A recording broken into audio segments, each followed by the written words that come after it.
Hello everyone, it's Lizzie and welcome to my channel. So today I'm actually going to be doing a first impressions of the Valentino Donna born in Roma.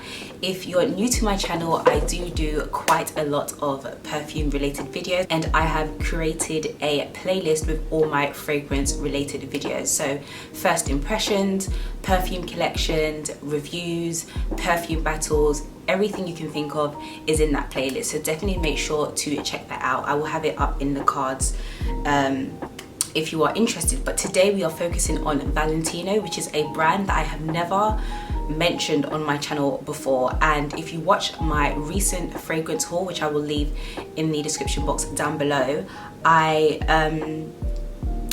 the reason why I purchased this fragrance is basically because of Chrishell's styles. I love her. If you don't know her, Google her. She check out her Instagram. She's absolutely stunning. She's from Selling Sunsets. She was married to the guy off of This Is Us, but they're divorced now, and I'm obsessed with her. But anyway, long story short, I bought this fragrance because of her, because she said it was her go-to fragrance, and so I decided to pick it up. And so today I'm going to be doing a first impressions, just my initial thoughts.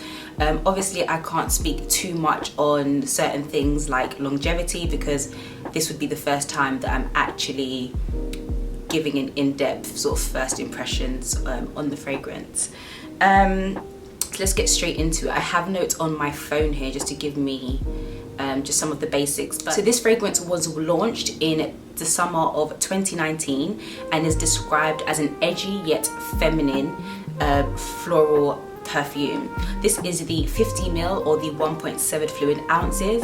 In terms of the size, I have here the 50 ml or the 1.7 fluid ounces, and it retails for $100 US, and here it retails for 77 pounds.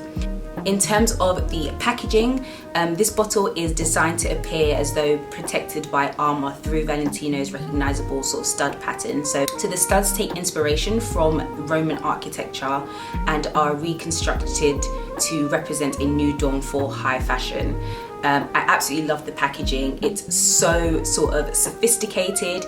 It's given me Vogue, it's given me high fashion. Absolutely love it. Definitely a fragrance that I'd love to display on like a side table or something. In terms of the notes, the top notes is bergamot essence and blackcurrant accord. The middle notes or the heart notes are sambac, jasmine absolute, jasmine grandiflorum, and jasmine tea. And the base notes are bourbon, vanilla, cashmere, and gaiac wood. I'm not sure if I'm pronouncing that right. So let's go ahead and spray. Just have to pour this right here. Okay. I'm only going to spray one side because I'm going to do quite a few first impressions today. So,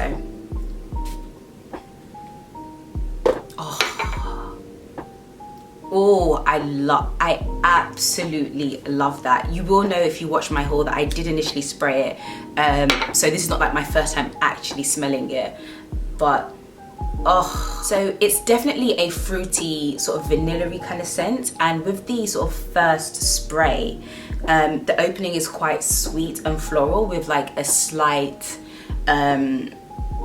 woodiness. It kind of reminds me of Viktor & Rolf Bonbon, Viktor & Rolf Flower Bomb, YSL Mon Paris, those kind of like sweet and floral and slightly fruity and little elements of woody, but for the most part it's quite sweet.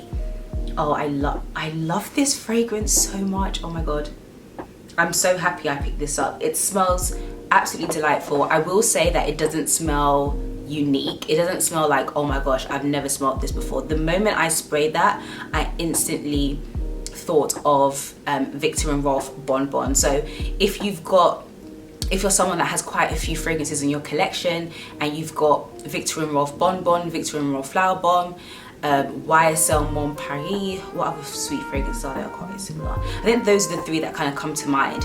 If you have those in your collection and you want something different, I wouldn't get that because it's not necessarily something that's extraordinary. I've definitely smelled that kind of fragrance before, but I do definitely love it. So it's definitely not a fragrance that's any different from other sort of sweet floral scents, but I really like it. It also reminds me a little bit, as it's drying down, I'm starting to smell elements of Giorgio Armani C. I have a video on all the Giorgio Armani, not all of them, 3 of them, the C, from the C line. I will have that in the description box down below. But it's definitely giving me elements of that as well. I just googled and somebody said that it's quite similar to Ariana Grande's Sweet Like Candy. I don't wear celebrity perfumes anymore. I'm not opposed to it, I just don't gravitate towards it. So if you have that fragrance, supposedly it's meant to be similar to this, which I'm sure the Ariana Grande is probably a lot cheaper as well. I would definitely say this is more of a spring summer scent that you can wear during the day. With me, I don't wear a particular fragrance for a particular season or for a particular time of day. It's just whatever I'm feeling. But if you're somebody that wears your fragrances according to seasons, this is definitely a spring summer. In terms of who would enjoy this the most, it's definitely a young scent, and I don't like to put age on fragrances. I think I've said this like a million times, but rock whatever you want to rock, it doesn't matter. But this definitely is slightly younger scent, in a sense that there's not that much depth to it. It's not particularly unique. It's not necessarily intoxicating. I mean, it's a very strong, sweet, fruity, vanilla, floral scent. But it's not something that's particularly unique or has much depth to it, or, you know, yeah, it's not something that I would say is any different from all the other fragrances that you have that have similar notes to this. So I'm going to keep this short and sweet because I can't really talk about longevity and just things like that. And but in terms of would I recommend it, just from this first impression, if you don't have a fragrance that is sweet, vanilla-y and floral, then go for it. But if you have fragrances that are within sort of the notes that I've mentioned, as well as the other fragrances that I've mentioned, this is definitely something that you can pass. It's not something that you're definitely going to miss out on. This I can imagine you wearing on like a lunch date with your friend once the world opens back up, or like a date or something. Just very light and feminine and sweet. Just nothing too dynamic or, you know, out of the ordinary. I would definitely say it's a somewhat of a safe scent, but it's a pretty scent. And would I repurchase? Honestly, I wouldn't mind repurchasing it. It actually smells really, really, really good. Like I really do like that. And if you watch my channel, you know that I like scents like this. So it was inevitable just from the notes that I was going to like this. But whether you should buy it or not is dependent on what you have in your collection. If you don't have sweet, vanilla-y, floral in your collection, then go ahead and try this fragrance. I am going to try it for the next few weeks, and I will hopefully be doing an in-depth review. This is just a first impression, so I don't want to go crazy because there's not much to actually say just from smelling it for the first time. But it is a pretty scent, so let me know your thoughts. Have you tried this fragrance? If you have, let me know.